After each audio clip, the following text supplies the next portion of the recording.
she laughed. Not a nervous laugh, not an uncomfortable silence.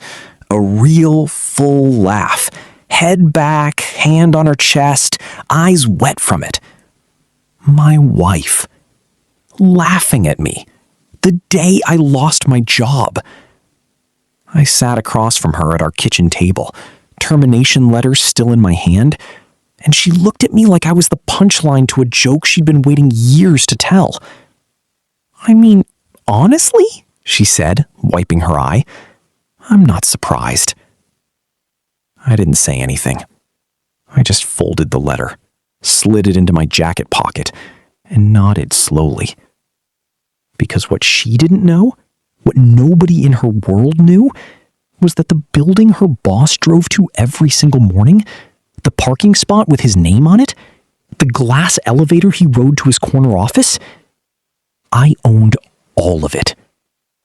And I'd been waiting for exactly the right My name moment is to Nathan use Cole. that. I'm 41. I grew up with nothing. My father was a mechanic. My mother cleaned offices on weekends. We weren't poor enough to be pitied and not comfortable enough to feel safe. That in-between place that teaches you either to give up or to get obsessive about building something. I got obsessive. By 28, I'd saved enough to buy my first commercial property. A small office building on the edge of downtown. Ugly thing.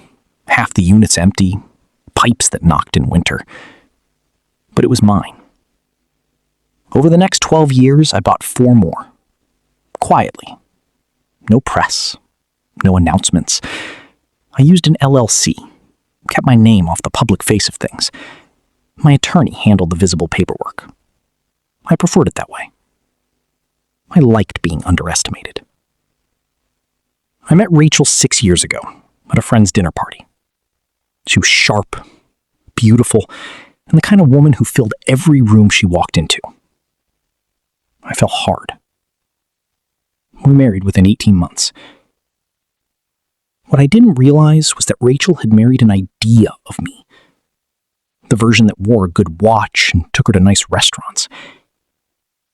When the day-to-day reality of who I actually was settled in, quiet, focused, unbothered by status, she grew restless. She wanted someone louder. Someone who performed success instead of just building it. I kept building. She kept drifting. The signs were there. I just chose not to read them. Rachel started working at Meridian Group 2 years into our marriage. Marketing director. Good salary, impressive title, corner office on the 14th floor. She loved that job in a way she'd stopped loving me. She talked about her boss, David Hartwell, constantly. His vision, his leadership, his instincts. David this, David that. I smiled, asked questions, kept my thoughts to myself. The firing 6 months was ago, actually her idea. I just didn't know it yet. I'd been consulting part-time for a logistics firm downtown. Small contract, nothing serious, just something to keep sharp between property deals. Rachel knew about it. She'd always been dismissive of it. You're basically a freelancer, Nathan. It's not a real job. Last month, the logistics firm cut their consulting budget. My contract ended. Standard business decision, nothing personal. I told Rachel over dinner. That's when she laughed. Head back, hand on chest, the whole performance. I mean, honestly, I'm not surprised. She stood up, took her wine to the couch, and said the thing that changed everything. David's been saying for months that real men don't dabble, they commit. Maybe this is a sign. David again. I looked at her for a long moment. Maybe you're right, I said. She didn't even look up from her phone. That night, I called my attorney, Gerald Marsh, and said 4 words. It's time. Gerald had been my attorney for 11 years. He knew my full portfolio, every property, every LLC, every lease. including the master lease for Meridian Group's office space, all 7 floors of their downtown headquarters, the building Rachel drove to every morning, the building with David Hartwell's name on a parking spot, my building. Meridian Group had been my tenant for 4 years, solid corporate account, always paid on time. I'd never introduced myself to their leadership, never needed to. Gerald handled everything under the LLC name, Cole Capital Holdings. They had no idea who their landlord was. Neither did Rachel. I laid out the plan with Gerald over 2 hours. First, I quietly filed for divorce. Gerald prepared the full asset documentation, every property titled in my name.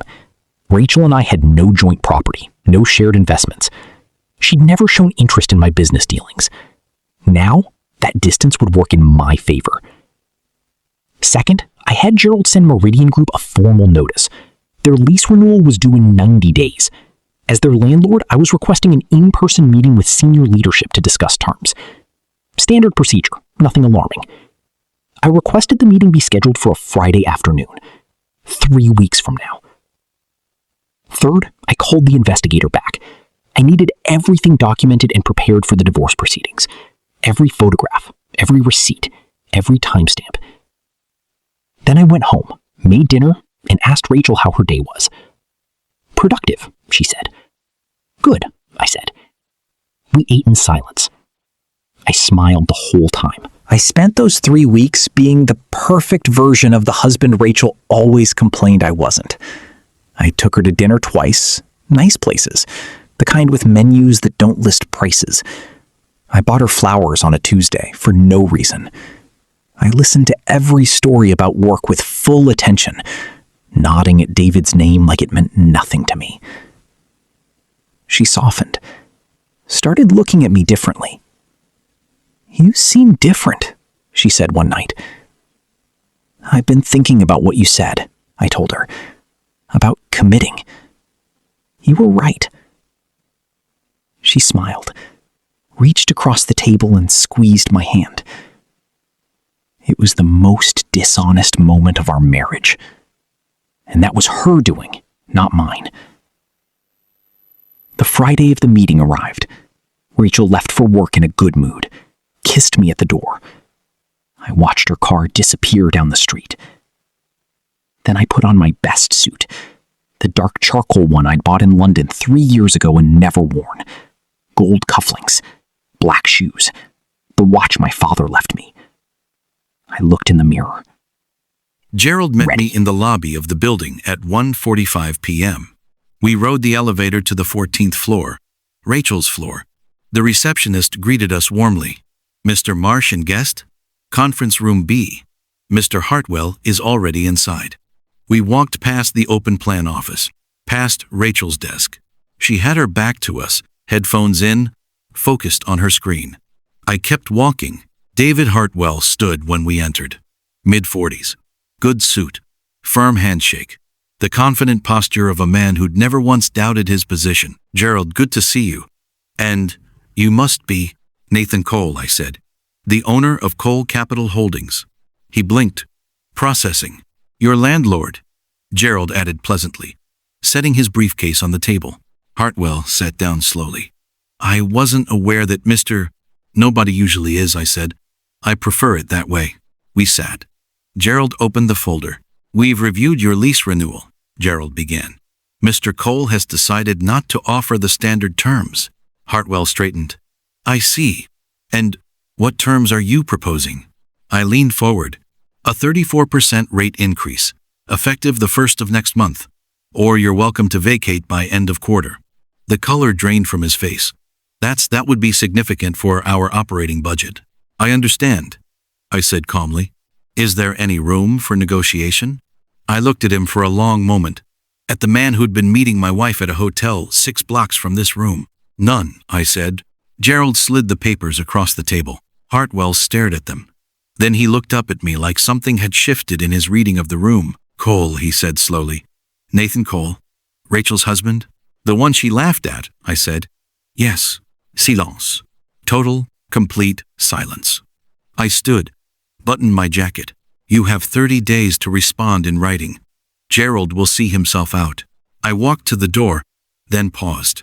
Congratulations on your corner office, by the way. Enjoy the view. I stepped out into the open floor. And that's when Rachel looked up. She saw the suit first, then my face, then Gerald behind me. Her expression moved through confusion, recognition, and then something that looked like the ground opening beneath her. Nathan, we'll talk tonight, I said quietly. Come home on time. I walked to the elevator, pressed the button. The doors opened immediately. I stepped in and watched her face as they closed. She didn't move, didn't speak, just stood there, finally understanding how long I'd been watching. She came home at 5:15. A personal record. I was sitting in the kitchen, suit jacket off, 2 glasses of water on the table, no wine. This wasn't that kind of conversation. She sat down across from me, eyes red, hands folded. How long have you known? She asked. About the building? 11 years. About David? 3 months. She closed her eyes. Nathan, I'm not angry, I said, and I meant it. I stopped being angry a long time ago. I'm just done. I slid the divorce papers across the table. Gerald had prepared them the same week I'd called the investigator. She looked at them, then at me. You planned all of this. You laughed at me, I said simply. In my own kitchen. The day I lost a contract. You laughed and told me what a real man would do. She didn't answer. I've been a real man this whole time, Rachel. You just never looked. She signed the papers that night. No argument. No negotiation. I think somewhere under everything, she knew there was nothing left to fight for. Meridian Group responded to Gerald within the week. They couldn't absorb the rate increase. They'd be relocating their offices by end of quarter. David Hartwell sent a personal email requesting a conversation. I had Gerald respond. Mr. Cole has nothing further to discuss. 3 weeks later, Rachel texted me once.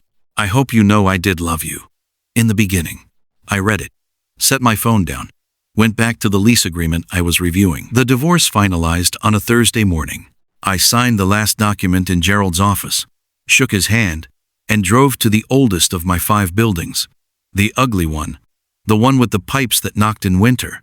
I sat in the parking lot for a while. I thought about my father in his mechanic's overalls, my mother's weekend shoes worn thin from office floors. Everything they gave me without ever knowing what it would build. I never needed Rachel to see me clearly. I just needed to see myself that way. I drove home, changed into jeans, made coffee, sat on my back porch, in the quiet. No one laughing at me. No one performing love. No one measuring me against some other man's title.